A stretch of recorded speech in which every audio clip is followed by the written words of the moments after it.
কড়াইয়ের গরম তেলে পেঁয়াজ ভাজার ছিটছিট শব্দ আর অদিতির নাক টানার শব্দ ছাড়া রান্নাঘরে আর কোনো শব্দের আনাগোনা নেই। সাইফের এমন উদ্ভট কর্মকাণ্ড একদমই ভালো লাগে না অদিতির। রান্না করতে করতে চুলার আঁচ কমানোর সময় হঠাৎ মনে পড়ল ওই বাড়িতে চুলায় মরিচের গুঁড়া রাখার কথাটা। ইস, কি বাজে ভাবেই না আহত হতে হতো অদিতি সেই দিন। অদিতির ওপরে রাগ মেটাতে জেবা গ্যাসের চুলার মধ্যে মরিচের গুঁড়া রেখে দিয়েছিল, কিন্তু অদিতির বদলে চুলা প্রথমে জ্বালায় আকবরের স্ত্রী। আগুন জ্বালার সাথে সাথেই মরিচের গুঁড়োগুলো ছিটকে এসে তার চোখে মুখে লাগে, আর পুড়ে যাওয়া গুঁড়োগুলোর বীভৎস গন্ধ আর ধোঁয়ায় ছেয়ে যায় পুরো রান্নাঘর। কাশতে কাশতে বেরিয়ে আসে সকলে রান্নাঘর থেকে। আকবরের স্ত্রী খুব আহত হয়েছিল সেই দিন। কথাটা মনে পড়তেই অদিতির গায়ে শিউরে ওঠে। যে বা অযথায় কেন এত জেদ করে ওর সাথে তা বুঝে আসে না অদিতির। নদী দরজা খুলে দেখে সাইফ অগ্নিমূর্তি হয়ে তাকিয়ে আছে নদীর দিকে। নদীর ভয়ে প্রাণটা শুকিয়ে গেল। মুখে হাসি রাখার চেষ্টা করলো।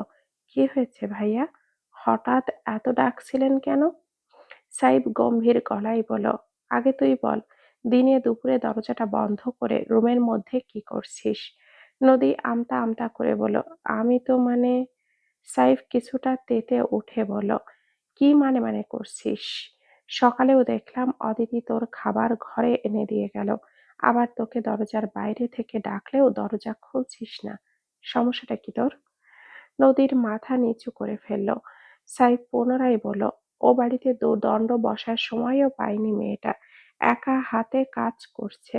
বাড়িতে এসে একটু রেস্ট করবে তা না, সকাল থেকে সেই রান্নাঘরে রান্না করে খাবারটাও পর্যন্ত তোকে রুমে দিয়ে যেতে হচ্ছে। নবাব যদি হয়ে গেছিস? এর আগেও তো তোকে পরীক্ষা কত দিতে দেখেছি। কই কখনো তো তেমন ঘর বন্ধ হয়ে থাকিসনি।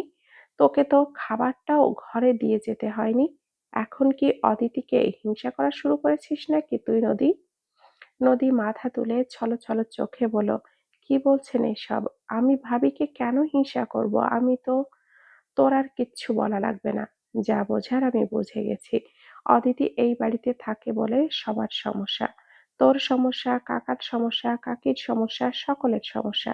তো কালই আমি চলে যাব বাড়ি ছেড়ে অদিতিকে নিয়ে। থাকিস তোরা তোদের মতো। অদিতির রাগগুলো সাইফ পুরোপুরি নদীর ওপরে ঝেড়ে দিল। নদীর গাল বেয়ে গড়িয়ে পড়ছে নোনা জল। তুমুল দরজার পেছন থেকে রাগে দাঁতে দাঁত চেপে হাতের মুষ্টি শক্ত করে দাঁড়িয়ে আছে। তার সামনে তার স্ত্রীকে কেউ এইভাবে কথা শুনিয়ে গেল, এটা মোটেও সহ্য হচ্ছে না তুমুলের। কিন্তু এখন জবাব দেওয়ার উপায় নেই। তুমুল নদীকে বাহু ধরে টান দিয়ে রুমের ভেতরে এনে পুনরায় দরজা লাগিয়ে দিল ভেতর থেকে। চলো বাইরে। আজই চলে যাবে তুমি আমার সাথে। আর এক মুহূর্ত তোমাকে এখানে রাখবো না আমি। নদী নিজেকে তুমুলের থেকে ছাড়িয়ে নিয়ে বলো, কি বলছো এইসব? পাগল হয়ে গেছেন? পাগল হব না তো কি হব? তোমাকে কতগুলো কথাও শুনিয়ে গেল। সারা বছরই তো কাজ করো, একটা দিন রুমে রয়েছো, তাতে কি এমন হয়েছে? নদী মাথা নিচু করে মিনমিনে গলায় বলল, ভাইয়া তো ঠিকই বলেছেন। ভাবি ওই বাড়িতে অনেক কাজ করেছে জানেন, আবার বাড়িতে এসেও একটু রেস্ট নিতে পারছে না। অদিতি সারাদিনই সাইফের থেকে দূরে দূরে রইল। সাইফও রাগে কোনো কথা বলল না। রাতে দুজন দুই দিকে ফিরে শুয়ে রয়েছে, কারোর মুখে কোনো কথা নেই। এবার সাইফও আগ বাড়িয়ে কথা বলবে না অদিতির সাথে। দুজনের মনেই দ্বিধা কাজ করছে। কেউ কথা বলছে না আগ থেকে। আর সাইফ চোখটা বন্ধ করে ঘুমানোর চেষ্টা করছে। পেছন থেকে অদিতির ফোঁপানো কান্নার আওয়াজ আসছে কানে। সাইফ তাতেও কিছু বলল না। আরো কিছু সময় পার হলো ওভাবেই। সাইফের ঘুম আসছে না, অদিতিরও কান্না থামাচ্ছে না। এতক্ষণ কান্নার শব্দ আসলেও এখন শুধু ফোঁপানোর আওয়াজ আসছে। সাইফ পেছন থেকে ঘাড় ঘুরিয়ে কিঞ্চিৎ বিরক্ত নিয়েই বলল, সারা রাত কি এমন নাটক করবে? নাকি আমাকেও একটু ঘুমাতে দিবে? আর না হলে তুমি এখানে শুয়ে শুয়ে কান্না করো, আমি অন্য রুমে গিয়ে ঘুমাচ্ছি। অদিতি তাতেও কোনো সাড়া দিল না, চুপচাপ শুয়ে রইল ওইভাবেই। বেলা ৮টা বাজে, জানালা দিয়ে রোদ আসছে ঘরের ভেতর। চোখে মুখে পানির ছিটা পড়তেই কপাল কুঁচকালো সাইফ। এই সাত সকালে মুখে পানি কে মারছে? পিটপিট করে চোখ খুলতেই দেখল অদিতি ড্রেসিং টেবিলের সামনে দাঁড়িয়ে দাঁড়িয়ে চুল ঝাড়ছে। পরনের জলপাই রঙের একখানা সুতির শাড়ি, লম্বা চুলগুলো তোয়ালেতে ঝেড়ে এখন চিরুনি দিয়ে আঁচড়াতে লাগলো। কি স্নিগ্ধ লাগছে মেয়েটাকে! সাইফের আগের দিনের রাগ সব যেন মাটি মোমের মতো গলতে শুরু করলো অদিতিকে দেখে। অদিতি খাটের দিকে তাকাতেই দেখল সাইফ ওকেই দেখছে। অদিতি তৎক্ষণাৎই চোখ সরিয়ে নিল। সাইফের রাগ ভাঙল, অদিতির রাগ মোটেও ভাঙেনি। চিরুনিটা ড্রেসিং টেবিলের ওপরে রেখে গটগট করে বেরিয়ে গেল ঘর থেকে। সাইফের দেখায় ব্যাঘাত ঘটায় বেশ বিরক্ত হলো। কপাল কুঁচকে চোখ ছোট ছোট করে তাকিয়ে রইল অদিতির চলে যাওয়ার দিকে। কি সুন্দর বউটাকে দেখছিল, ওর এখনই চলে যেতে হলো। অদিতি যে সাইফকে দেখাই চলে গেছে তা সাইফ বেশ ভালোই টের পেল। অদিতি টেবিলে নাস্তা সাজাতে ব্যস্ত। সাইফ ফ্রেশ হয়ে নিচে নামতেই হাসান চৌধুরী চেঁচামেচি শুরু করলেন, তোমাদেরকে এমনি এমনি টাকা দেওয়া হয়, নাকি সারা রাত ঘুমানোর জন্য মাইনে দিয়ে পুষছি তোমাদের? রাতের বেলা একজন অচেনা পুরুষ মানুষ বাড়ির ভেতরে ঢুকে আসে, আর তোমরা কিচ্ছু করতে পারো না? সাইফ টি-শার্টের হাতাটা গোটাতে গোটাতে এগিয়ে গেল। কি হয়েছে বাবা? আরে দেখ তো, রাতের বেলায় কে যেন বাড়ির ভেতর থেকে বেরিয়ে গেট দিয়ে বেরিয়ে গেছে। এরা কেউই ধরতেও পারেনি, তাও আবার সে পুরুষ মানুষ ছিল। সাইফের তখন মনে পড়ল সে গেটের সামনে এক জোড়া পুরুষ মানুষের জুতো দেখেছিল, কিন্তু তখন অদিতির পেছন পেছনে যাওয়ায় আর খেয়াল করা হয়নি বিষয়টা। আবার নদীর ঘরের সামনেও লাইটের আলোতে কোনো পুরুষের অভাব দেখা গেছে। হাসান চৌধুরী রাখতে রাখতে ভেতরে চলে গেল। সাইফি বাড়ির ভেতরে গেল সেই জুতোটা ওখানে আছে কিনা দেখার জন্য, কিন্তু জুতো জোড়া ওখানে আর নেই। তার কপালে দীর্ঘ ভাঁজ পড়ল। কে এসেছিল বাড়িতে? ওরা তো আজ সকালে এলো। তার মানে যখন কেউ বাড়িতে ছিল না তখন কেউ বাড়িতে এসেছিল। বাড়িতে তো শুধু নদী আর দিঘি ছিল, ওরা নিশ্চয়ই কিছু বলতে পারবে। সাইফ নদীর দিকে সন্দিহান চোখে তাকিয়ে বলল, তোরা তো এই কয়দিন বাড়িতেই ছিলি তাই না? নদীর জবাব না দিলেও দিঘি জবাব দিল, হ্যাঁ ভাইয়া, বাড়িতেই তো ছিলাম। সাইফের দিকে তাকিয়ে বলল, তোকে না, ওকে জিজ্ঞেস করেছি আমি। তুই চুপ করে থাক। দিঘি চুপ করে গেল। নদী ভয় পেয়ে গলা শুকিয়ে যাচ্ছে। দিঘির মতো অত গুছিয়ে মিথ্যা কথা নদী বলতে পারে না। নদী দিঘির সাথে অদিতিরও ভেতরটা শুকিয়ে আসে ভয়ে। নদী শুকনো ঢোক গিলে বলল, হ্যাঁ বাড়িতেই তো ছিলাম। তাই কেউ আসেনি বাড়িতে? শুধু সিমি এসেছিল, আর কেউ আসেনি। সাইফ আর কথা বাড়ালো না, নিশ্চয় কিছু একটা গন্ডগোল আছে। নদীর ওপর নজর রাখতে হবে। অদিতির দিকে তাকিয়ে বলল, কলেজে যেতে হবে, তাড়াতাড়ি রেডি হয়ে নাও, আমি গাড়ি বের করছি। সাইফ উঠে চলে গেল। অদিতি ওপরে গেল রেডি হতে। চুলগুলো পাঞ্চ ক্লিপ দিয়ে আটকে নিল, শাড়ি পাল্টে কালো রঙের একটা থ্রি পিস পরে ব্যাগে কয়েকটা বই ঢুকিয়ে নিল, ব্যাগটা কাঁধে দিয়ে বেরিয়ে এলো। আঞ্জুমান আর সায়রাকে বলে বিদায় নিয়ে অদিতি গেট পার হয়ে বাইরে আসে। সাইফ গাড়িতে বসে আছে। অদিতিকে আসতে দেখে পাশের গেট খুলে দিল। অদিতি গাড়িতে উঠে বসলেই সাইফ গাড়ি স্টার্ট দিল। মিনিট পাঁচেক যাওয়ার পর অদিতি সাইফকে জিজ্ঞেস করলো, আর কত দূর কলেজ? সাইফ কোনো জবাব দিল না। অদিতি একটু অপমান বোধ করলো। আগ বাড়িয়ে কথা বলতে যাওয়াটাই ঠিক হয়নি তার। আরো 10 মিনিট পর গাড়ি এসে থামলো কলেজের সামনে। সাহেব গাড়ি থেকে নেমে এসে অদিতির পাশের দরজাটা খুলে দিল। অদিতি মুখ ভার করে গাড়ি থেকে নামলো। সাইফের করা ব্যবহারে মনটাই খারাপ হয়ে গেছে অদিতির। সাইফ অদিতির হাত নিজের হাতের মুঠোয় ধরে এগিয়ে গেল কলেজের ভেতর। অদিতি কোনো কথা বলছে না, শুধু তাকিয়ে আছে সাইফের দিকে। আরো কিছুটা সামনে যাওয়ার পরই সাইফ অদিতির কাঁধ জড়িয়ে ধরে বলল, ক্লাস খুঁজে নিতে পারবে নাকি আমাকেও যেতে হবে সাথে? অদিতি ছোট করে বলল, পারবো। সাইফ বলল, ক্লাস শেষে বাইরে অপেক্ষা করবে, আমি নিয়ে যাব এসে। অদিতি ঘাড় কাত করে এগিয়ে গেল ভবনের দিকে। সাইফও এগিয়ে গাড়িতে বসলো। অফিসে যাবে এখন। অদিতি এগিয়ে যাচ্ছে, সামনে এমন সময় একজন লোকের সঙ্গে ধাক্কা লেগে হাতের কাগজপত্রগুলো পড়ে গেল লোকটার। অদিতির বেখেয়ালির জন্য ধাক্কা লাগায় একটু ইতস্ত বোধ করলো। লোকটা হাঁটু মুড়ে বসে কাগজপত্রগুলো তুলছিল নিচ থেকে। অদিতি ভাবলো ওরও হেল্প করা উচিত।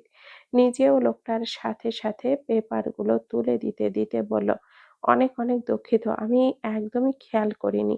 লোকটা হাস্যোজ্জ্বল মুখে বলল, ইটস ওকে, ইটস ওকে, আমিও খেয়াল করিনি। কালো ফর্মাল প্যান্ট আর ইন করা সাদা শার্ট পরনে লোকটার। দেখে মনে হচ্ছে কোনো বিদেশি সাহেব। অদিতি ভাবলো একেই জিজ্ঞেস করবে ক্লাসের কথাটা।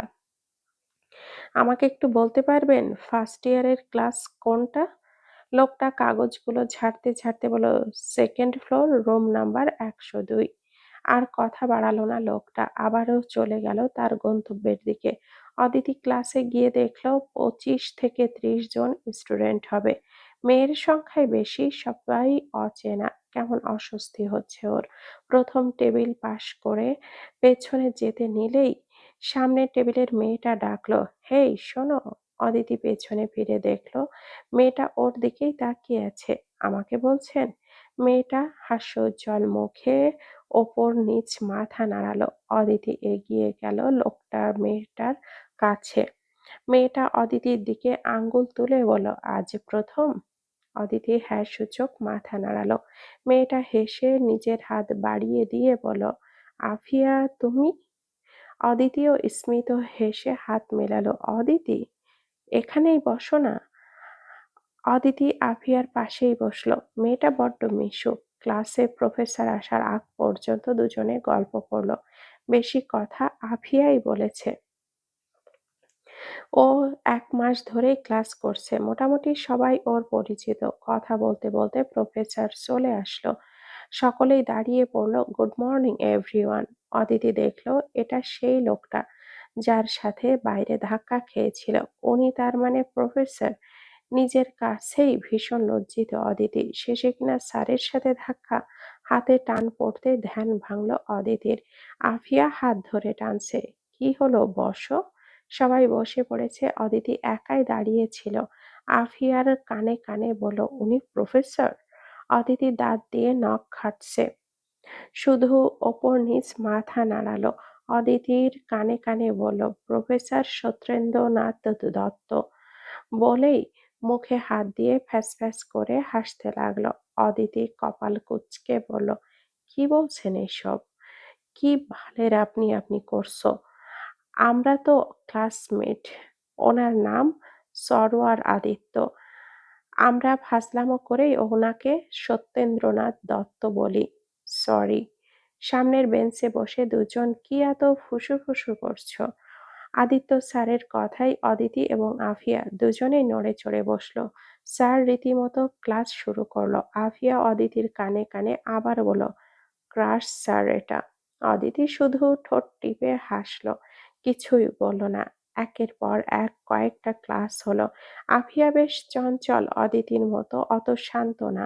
পেছন থেকে রোহান আফিয়ার চুল টেনে বলল, কিরে শাকচুন্নি, আজ পাত্তাই দিচ্ছিস না? আমাদেরও দিন আসবে। আফিয়া পেছনে ঘুরে রোহানকেও লাগিয়ে দিল 2 ঘা। অদিতিকে বলল, ক্লাস শেষে কিন্তু একসাথে ফুচকা খাবো। অদিতি কোনো টাকা নিয়ে আসেনি, সেটা বলতেও লজ্জা করছে। আফিয়া আদিত্যকে চুপ থাকতে দেখে বলল, কি হলো, খাবেন না আমার সাথে ফুচকা? অদিতি কিছু বলার আগেই মেহের ক্লাসরুমে ঢুকলো। সকলের উদ্দেশ্যে জোরে জোরে বলল, আজ আর ক্লাস হবে না, এখানেই শেষ। আফিয়া লাফ দিয়ে উঠে পড়ল, ব্যাগটা কাঁধে নিয়ে। অদিতির হাত ধরে বলল, চলো চলো, অদিতিও উপায় না পেয়ে ব্যাগটা কাঁধে নিয়ে আফিয়ার পেছনে পেছনে গেল। সিঁড়ি নামতে নামতে আফিয়া অদিতিকে বলল, আজকের ফুচকার ট্রিটটা আমি দিব। অদিতি স্মিত হেসে বলল, তাহলে কাল কিন্তু আমার পালা, তুমি কিন্তু না করতে পারবে না। আফিয়া চোখ মেরে বলল, ওকে ডান। কলেজের সামনের ফুচকার দোকানটায় দাঁড়িয়ে দুজন ফুচকা খাচ্ছে। খেতে খেতে আভিয়া আদিত্যকে বলল, ও, কথায় কথায় তোমার বাড়ি কোথায় সেটাই তো শোনা হয়নি। বাসা কোথায় তোমার? অদিতি ছোট করে বলল, বেইলি রোড। রোহান এসে আফিয়ার মাথায় একটা গাঁট্টা মারলো, আমাদের রেখেই ফুচকা খাচ্ছিস? আফিয়া অদিতির দিকে তাকিয়ে বলল, পরিচয় হ, আমাদের নতুন বন্ধু, ওর নাম অদিতি। মুশফিক, রোহান আর নিলয় তিনজনই অদিতির দিকে তাকিয়ে হাত বাড়িয়ে দিল। অদিতি ওদের সাথে হাত মেলাতে একটু অস্বস্তি বোধ করছে। আভিয়া ফুচকা মুখে নিয়েই বলল, আরে ইটস ওকে, আমাদের ফ্রেন্ডস তো সবাই। অদিতির জড়তা কাজ করলে বাধ্য হয়ে হাত মেলালো ওদের সাথে। আভিয়া নিজের ফোনটা বের করে অদিতির দিকে এগিয়ে দিয়ে বলল, ফোন নাম্বার দে। অদিতির কণ্ঠ নিচু করে বলল, আসলে আমার ফোনটা বাড়িতে রেখে এসেছি। সো হোয়াট, নাম্বার দিয়ে যা, মুখস্থ নেই তো। অদিতি দেখল গেটের বাইরে সাইফের গাড়ি এসে থেমেছে। ফুচকার প্লেটটা ফুচকাওয়ালা ভ্যানে রেখে দ্রুত ব্যাগ কাঁধে নিয়ে আফিয়াকে বলল, এই আমার গাড়ি এসে গেছে, আসছি হ্যাঁ। মুশফিক অদিতির যাওয়ার দিকে তাকিয়ে বলল, বাহ, নিজেদের গাড়ি। দুপুর ২টা। ফাগুন মাস পড়তেই ঢাকার গরম পড়া শুরু হয়ে যায়। কোলাহলময় শহরের শীতের তুলনায় গরমের ধাঁচ একটু বেশিই যেন। কালো গাড়িটা হেলান দিয়ে দাঁড়িয়ে আছে সাইফ, প্রায় ৫ মিনিটের মতো হবে। অফিসের কাজ শেষ না করেই ফিরেছে। অদিতিকে বাড়িতে পৌঁছে দিয়ে ফের ছুটতে হবে অফিসে। এবার অদিতিকে একটা ফোন না কিনে দিলেই নয়, এতক্ষণে কল করে জানাতো যেত। অদিতিকে গেট অতিক্রম করে আসতে দেখে সাইফের একটু স্বস্তি হলো। ২ হাত বাড়িয়ে দিল অদিতির দিকে। অদিতি এগিয়ে এসে সাইফের কাছাকাছি দাঁড়ালো।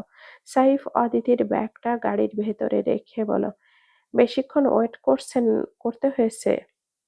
অদিতি ২ দিকে মাথা নেড়ে বলল। সাইফ গাড়ির ডোরটা ওপেন করে দিল। অদিতি উঠে বসলো। দুজনে রওনা হলো বাড়ির দিকে। সাইফ ড্রাইভ করতে করতে বলল, কেমন লাগলো কলেজ? অদিতি ছোট করে জবাব দিল, ভালোই। সাইফ বেশ বুঝতে পারছে বউটা ভীষণ রেগে আছে।